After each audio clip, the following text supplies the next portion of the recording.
Former President and Chairman Grimsson, ladies and gentlemen, it has been a true pleasure and indeed an honor for the Faroese government to co-host the Arctic Hubs here in the beautiful Nordic House. First of all, I want to recognize the important leadership provided by former President Grimsson in bringing this forum to the regions of the Arctic. For several generations of leaders in the Faroe Islands, President Grimsson has been more than a good neighbor. In President Grimsson, Faroe Islands has had an advocate and an ally. The Arctic is increasingly moving toward the center of world affairs. What was once a frozen ocean close to all but the most brave explorers is now a venue for innovations, science, and sustainable development.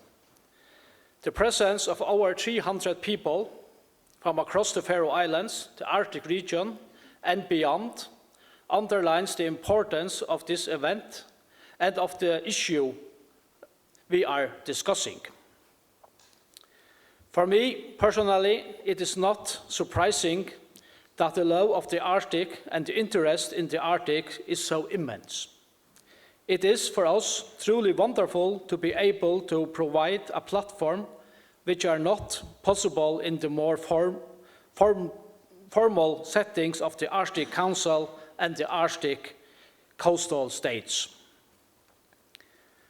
For the Faroe Islands, the Arctic plays an important role. As an island nation in the West Nordic region of the Arctic, the Faroe Islands have many challenges and opportunities in common with our neighboring countries. Faroese contributions to Arctic cooperations are a natural part of the continued development of the Faroe Islands as a relevant and constructive partner in the region. By hosting the Arctic Hubs, the Faroes government is committed to making the Faroes a more active player in the Arctic and the global community as a whole. Our hope is that working more closely with the Arctic Circle, we can play a part, together with all of you, in bringing benefits to nations across the Arctic and around the world. Like other nations in the Arctic, the Faroes economy, society, and very way of life is closely connected to the natural environment. Of course, for us as an island nation and large ocean nation, the sea is all important. It is our resource base, and it is our connection with the rest of the region and indeed the whole world.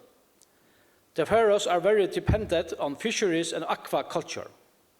Safeguarding the marine environment and using its resources sustainably is a major responsibility the Faroe Islands share with the rest of the international community. For us as an island nation, a healthy and productive ocean means the difference between progress and downfall. Fisheries and aquaculture are vital to the economy and well-being of the Faroese people. I firmly believe that the Arctic nations can and should lead the way in showing how issues related to management of naturally sources can best be resolved in peaceful and respectful ways. Former President and Chairman, ladies and gentlemen, once again, I have to state that it has been a true honor for the Faroese government to co-host the Arctic Hubs here in the Nordic House. The Arctic Circle has established itself as a major event. Every year it brings together a great number of key figures who live and work in the Arctic. I'm sure this event has broadened and deepened the debate on the Arctic. It has supported that overall objective of strengthening our understanding of the issues we all must jointly address. I hope all of you found the sessions enjoyable and informative. Moreover, I hope that this event will mark the start of living closer of even closer relations between Faroe Islands and our neighbors in the north. Thank you.